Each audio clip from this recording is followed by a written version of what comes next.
This concept of commute or quit, how was it created? Well, let's go before the pandemic. There was no option. We went to work, and then to build and create the engagement and the inspiration to say, this is why we need to come back. That's the challenge that they're going to be facing. The whole cause of the Great Resignation, where 76% of people wanted to quit and go somewhere else, is because now they realized they had choices, and leaders during the time that it mattered didn't show up. Commute or quit.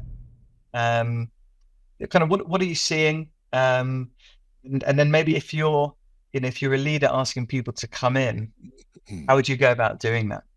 So let's define. So I want to make sure that I'm understanding this. Commute or quit. Can I understand your terms of what that means? Because I think I have my understanding of what it means over here, but I want to make sure I understand that. No. So context is a lot of people have been working remote, flexibly, whatever it is.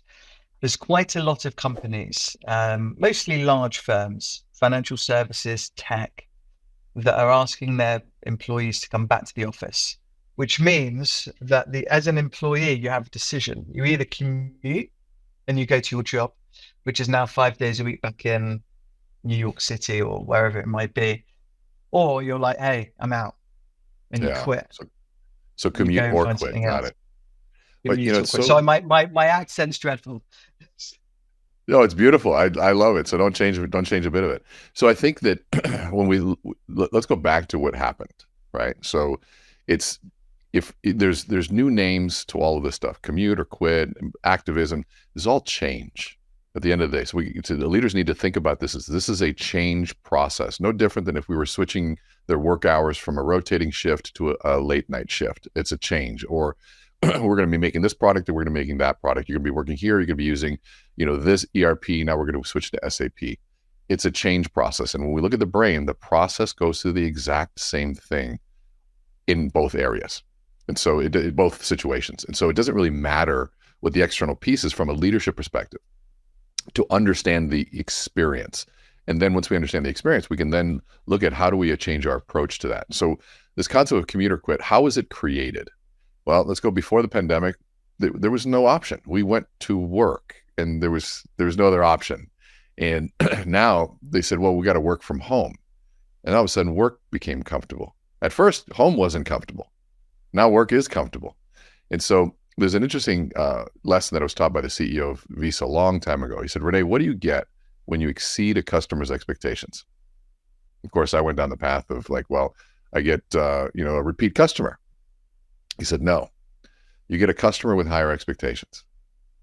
And it was such a mind-blowing moment where you go, okay, now there's nothing wrong with that, but you have to understand that, you go to a steakhouse and they overcook your steak.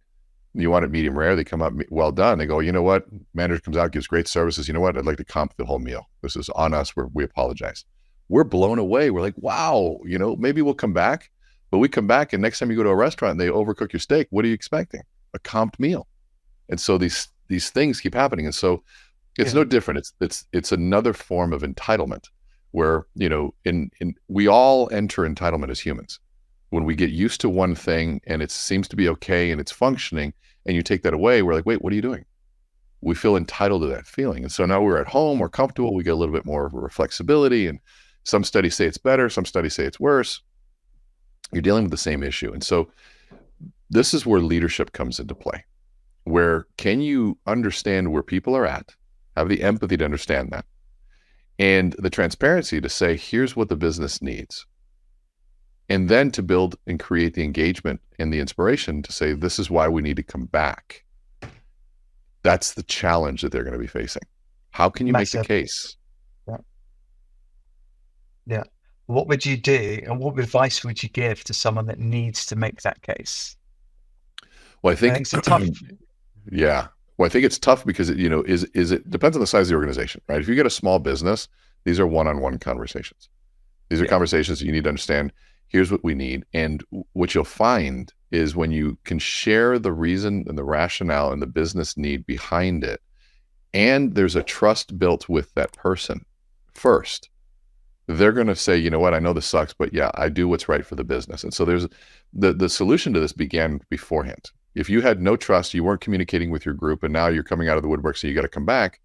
Well, there's the whole cause of the Great Resignation, where 76% of people wanted to quit and go somewhere else, is because now they realized they had choices, and leaders during the time that it mattered didn't show up. You know, it's like the great movie Gladiator, when Marcus Aurelius's son, who was the heir to the throne, comes after the battle, and he shows up after everybody's dead and they're cleaning up, like, oh, did I miss the battle? And Marcus Aurelius says, no, you missed the war, turns around and leaves.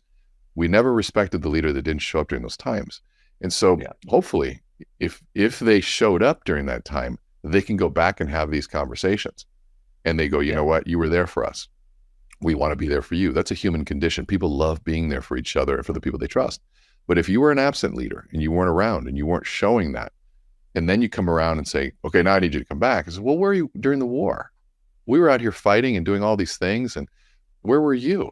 Now, the leader may have been fighting a different war, but if they didn't communicate that, that employee is going to build some other story in their head. Sure. And so the need for communicating those things is more critical than ever.